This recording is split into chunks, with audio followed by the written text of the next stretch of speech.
नमस्कार। इस समय आप लाइव तस्वीरें देख रहे हैं करनाल के एडीआर सेंटर से, और जैसा कि आप लोग इस समय तस्वीरों में देख सकते हैं, district legal services authority Karnal द्वारा आज एक सेमिनार का आयोजन किया गया है, जिसमें कि ह्यूमन ट्रैफिकिंग के बारे में जो पुलिस ऑफिशियल्स हैं या जो एडवोकेट्स हैं उनको यहाँ पर जागरूक करते हुए नज़र आ रहे हैं, ताकि एक ही मैसेज जो है वो कन्वे करवाया जा सके कि अगर इस तरीके से कोई भी मामला सामने आता है ह्यूमन ट्रैफिकिंग का या बच्चों के गुम होने का, गायब होने का, तो उस पर जल्द से जल्द जो है एक्शन लिया जाना चाहिए। उस पर किसी भी तरीके से समय जो है वो नहीं व्यर्थ किया जाना चाहिए। और भी हालांकि कई अहम बातें हैं जिन पे आज यहाँ पर ध्यान दिया जा रहा है। तो लाइव तस्वीरें हम लोग आपको दिखा रहे हैं, जो यहाँ पर लोग मौजूद हैं उनसे भी हम लोग बातचीत करेंगे, और आप लोगों से अपील यही रहेगी कि इस वीडियो को ज़्यादा से ज़्यादा शेयर ज़रूर करें। तो जैसा कि हमने आपको लाइव तस्वीरों में दिखाया, डिस्ट्रिक्ट लीगल सर्विसेज अथॉरिटी द्वारा जो है आज एक सेमिनार का आयोजन किया गया। क्या कुछ इस सेमिनार का अहम मकसद रहा, उसके बारे में जानकारी जो है हम लोग आप लोगों तक पहुंचाएंगे। हमारे साथ यहाँ पर सीजीएम अमित शर्मा जी मौजूद हैं, हम उनसे एक बार जानना चाहेंगे। सर, क्या कुछ बताना चाहेंगे, आज इस सेमिनार का क्या कुछ मकसद था, क्या आज हमने डीएलएसए के कॉन्फ्रेंस हॉल में एडीआर सेंटर में anti human trafficking and commercial exploitation of women and children को रोकने के लिए एक सेमिनार का आयोजित किया है। इस सेमिनार में हमने करनाल जिले के विभिन्न SHOs, women police station in charge, juvenile justice board के मेंबर, सीडब्ल्यूसी मेंबर्स हैं, उनके प्रेसिडेंट्स, जो कि स्टेक होल्डर्स हैं, बच्चों के अगेंस्ट होने वाले क्राइम को रोकने के लिए इन सब का एक इकट्ठा प्रयास होना ज़रूरी है। और इसी कड़ी में हमने इन सबको यहाँ पे बच्चों के प्रति होने वाले क्राइम के प्रति सेंसिटाइज़ किया है। हम यहाँ शक्ति वाहिनी के सहयोग से ये कॉन्फ्रेंस आयोजित कर रहे हैं, और इनमें हम पुलिस को इन्वेस्टिगेशन करने के लिए आधुनिक जो कमियां रह जाती हैं उनके सिस्टम में, उन कमियों को दूर करने के लिए स्टेप्स बता रहे हैं, ताकि हम हमारे समाज से बच्चों व वुमेन के प्रति जो ट्रैफिकिंग का क्राइम बढ़ रहा है उसको रोक सकें। तो आप देख सकते हैं, महिलाओं और बच्चों का जो ह्यूमन ट्रैफिकिंग के केसेस बढ़ रहे हैं उस पर रोक लगाई जा सके, इसके लिए जो है आज इस सेमिनार का आयोजन किया गया था। लाइव तस्वीरें हम लोगों ने आपको पहले भी दिखाई, कुछ और तस्वीरें भी आप लोगों को हालांकि हम लोग आगे दिखाएंगे, लेकिन अपील यही रहेगी कि इन तस्वीरों को जितना ज़्यादा हो सके शेयर ज़रूर कीजिएगा। आज यहाँ पर कई पुलिसकर्मी जो है वो भी पहुँचे, एडवोकेट्स भी पहुँचे, और जैसा कि सर ने बताया, चाहे CWC की टीम की बात करें, उनके चेयरपर्सन हो या फिर अलग अलग पुलिस स्टेशन से जो SHO हैं, IO हैं, वो हो, सभी जो है यहाँ पर मौके पर पहुँचे हैं और इस सेमिनार का हिस्सा भी बने हैं। कुछ और लोगों से हम लोग आगे बातचीत करेंगे, तो आप लोगों से अपील ही रहेगी हमारे साथ जुड़े रहिएगा और इस वीडियो को शेयर जरूर कीजिएगा।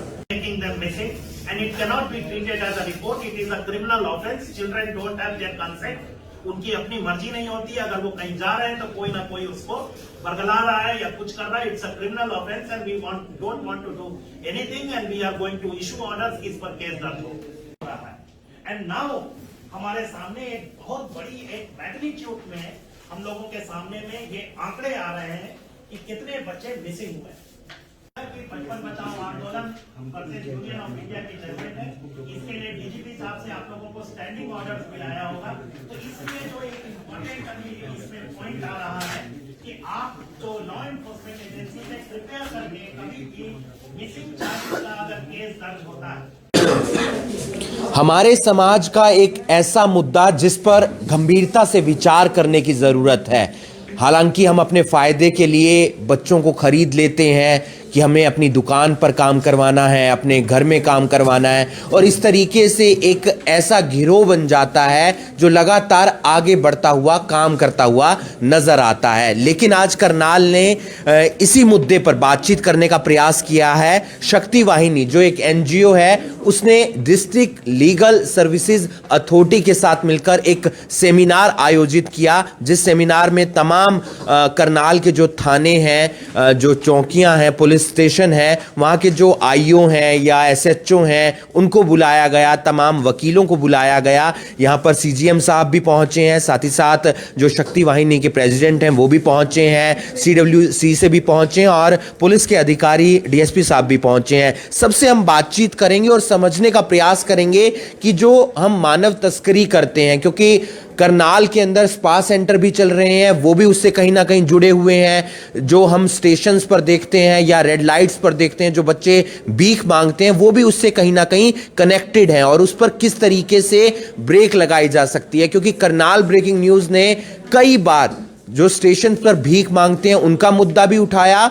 और जो करनाल के मॉल्स में स्पा सेंटर चल रहे हैं उनका मुद्दा भी उठाया, और किस तरीके से उस पर काम करने की जरूरत है ये हम एक्सपर्ट से जानने का प्रयास करेंगे। सीजीएम साहब, करनाल में बहुत सारे अलग अलग राज्यों से बच्चे आते हैं अपने परिवार वालों के साथ और यहाँ पर आकर भीख मांगनी शुरू कर देते हैं, या फिर हम अपने घर में काम करवाने के लिए बच्चों को बुला लेते हैं, लड़कियों को बुला लेते हैं, या स्पा सेंटर जो चल रहे हैं उसमें हम किस तरीके से योगदान दे सकते हैं और वो किस तरीके से कम हो, क्योंकि प्रयास कम का ही होगा, उसके बाद ही खत्म होगा, तो वो किया जा सकता है।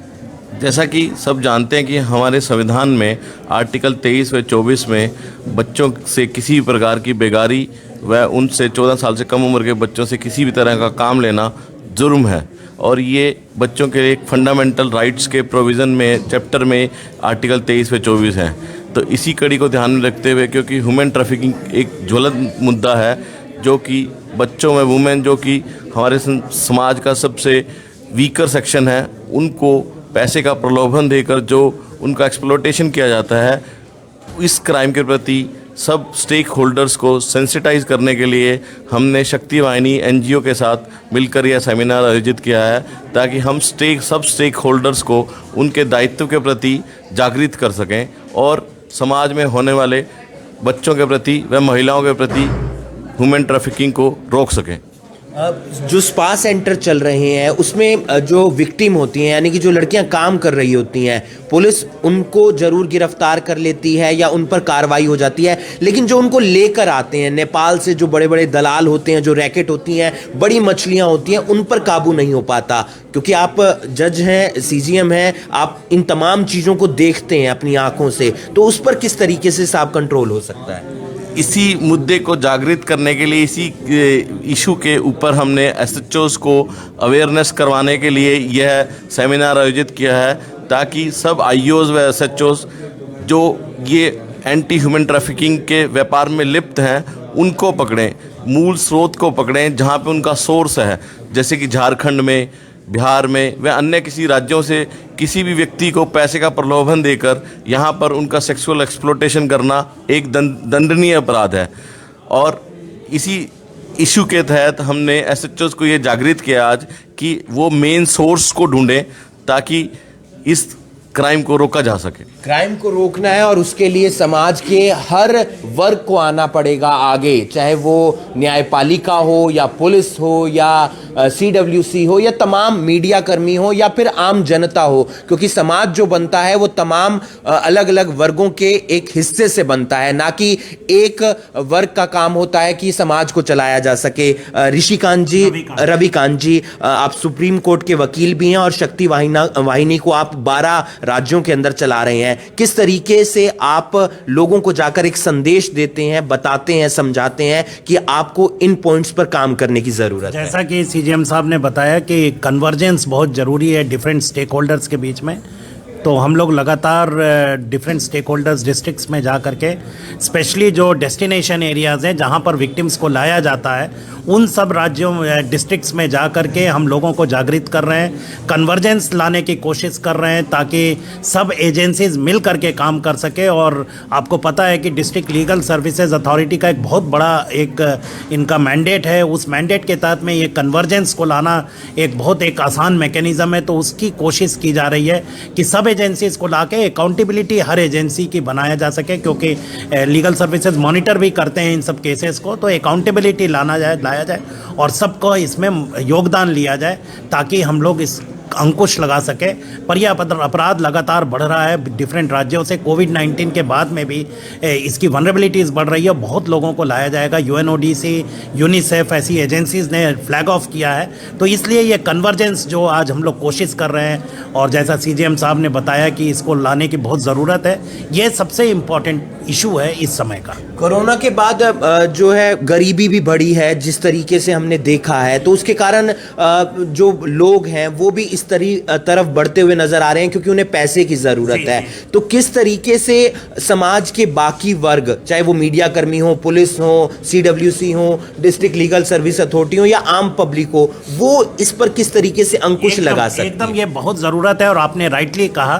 कि कोविड-19 के कारण लोगों के जॉब्स गए हैं, लोग उनकी वनरेबिलिटीज़ बढ़ी है, माइग्रेंट लेबर वापस गई है, उनको फिर से लाया जा रहा है और इस बार लाने के लिए उन लोग पूरी एक नेटवर्क का इस्तेमाल किया जा रहा है। तो ऐसे सिचुएशन में जब गरीबी बढ़ जाती है और लोगों की बेचारगी बढ़ जाती है, तो जब लोगों की बेचारगी बढ़ती है तो उस समय लोग वनरेबल बहुत हो जाते हैं और उनकी शोषण होना आसान हो जाता है। तो इसलिए हम लोगों को ज़रूरी है कि इस समय पे जिन एरियाज़ में लाया जाता है, जैसे ईंट भट्टों के लिए, चाहे बेगिंग के लिए, चाहे मसाज पार्लर्स के लिए, तो यहाँ पर हम लोग सब एजेंसीज अगर मिल करके काम कर सके, जैसा सीजीएम साहब ने बताया, तो वो एक तरीका होगा कि हम लोग इस पर अंकुश लगा सकें। सीडब्ल्यूसी के चेयरपर्सन भी हमारे साथ मौजूद हैं, जो उमेश चांदना जी, किस तरीके से सहयोग करेंगे, क्योंकि आपका एक बहुत बड़ा रोल है और आप पिछले कई समय से उसको निभाते आ रहे हैं, हम लगातार खबरें भी दिखा रहे हैं। इस जो संदेश था जो रविकांत जी ने दिया, उससे आप अपनी टीम को किस तरीके से एक उन तक पहुंचाने का प्रयास करेंगे? जैसा कि रविकांत जी ने भी कहा, ये डीएलएसए के द्वारा एक बहुत सराहनीय प्रयास है, जिसमें सब एजेंसीज़ को, सभी जो भी इसके स्टेक होल्डर्स हैं, इन सबको सेंसिटाइज करने का प्रयास किया जा रहा है, ताकि सब में एक समन्वय स्थापित हो सके। समन्वय स्थापित होगा तो निश्चित रूप से बेहतर रिजल्ट्स सामने आएंगे। तो हमारे साथ जगदीप सिंह जी भी मौजूद हैं, डीएसपी हैं करनाल के। पुलिस का हर हिस्से के अंदर एक अहम रोल होता है। कोई भी क्राइम होता है या कहीं पर लोगों को समझाना होता है, कहीं पर कानून व्यवस्था बनानी होती है, पुलिस के बिना वो संभव नहीं होती है। जगदीप जी, किस तरीके से देखते हैं, तमाम थानों के एसएचओ आए हुए थे, आप लोग उनके संपर्क में रहते हैं, किस तरीके से कंट्रोल करने का प्रयास किया जाएगा मानव तस्करी को? मानव तस्करी को देखते हुए हमने इसमें काफ़ी पीछे से जो भी डायरेक्शन आती है उसके अनुसार हम कार्रवाई करते हैं। और इस मानव तस्करी के माध्यम से जो हमारे को चैन तक पहुंचना, जहां तक लास्ट तक,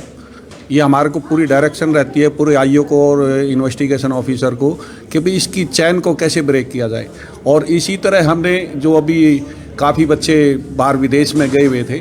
और मानव तस्करी में 370 लगाने के बावजूद हमने उस चैन को तोड़ा है, और जिसमें 400 450 के करीब हमने इसमें अरेस्ट किए हैं। तो पूरे हरियाणा के 370 को देखते हुए इसको चैन को कैसे तोड़ा जाए, और जैसे डायरेक्शन हमारे को ऊपर से आती है। कई बार ऐसे लोग फंस जाते हैं जो क्या कहते हैं, मुजरिम तो होते हैं, आरोपी तो होते हैं, लेकिन उनके पीछे कई बड़े लोग और होते हैं, बड़ी मछली जिसे हम अक्सर आम भाषा में कहते हैं, तो उन तक पहुंचना भी बेहद ज़्यादा ज़रूरी होता है। अभी जो हमारा इसमें मानव तस्करी के तहत जितने हमने उसको जो चैन थी लास्ट तक उसको ट्रेस आउट करके, राउंड अप करके न और गिरफ्तार किया गया था इसमें। तो मानव तस्करी एक ऐसा अपराध है जिस पर ब्रेक लगाना, जिस पर अंकुश लगाना बेहद ज़्यादा ज़रूरी है, और उसके लिए आज एक सेमिनार आयोजित किया गया district legal service authority Karnal की तरफ से। साथ ही साथ उसके अंदर शक्ति वाहिनी जो एक एनजीओ है, उनके जो प्रेसिडेंट हैं वो पहुंचे थे, सीडब्ल्यूसी की टीम पहुंची थी, तमाम वकील पहुंचे थे, अलग अलग थाना के एसएचओ पहुंचे थे, और एक संदेश देने का, एक मैसेज देने का और कुछ सिखाने का प्रयास किया गया ताकि मानव तस्करी पर ब्रेक लगाई जा सके, और साथ ही साथ किस तरीके से उन दलालों तक या उन बड़ी मछलियों तक पहुंचा जा सकता है जिसमें जो लोगों को इसके अंदर इन्वॉल्व करते हैं, लोगों को लेकर आते हैं। इस वीडियो को आप ज़्यादा से ज़्यादा शेयर कीजिए और बने रहिए करनाल की बाकी खबरों के साथ करनाल ब्रेकिंग न्यूज़ पर। धन्यवाद।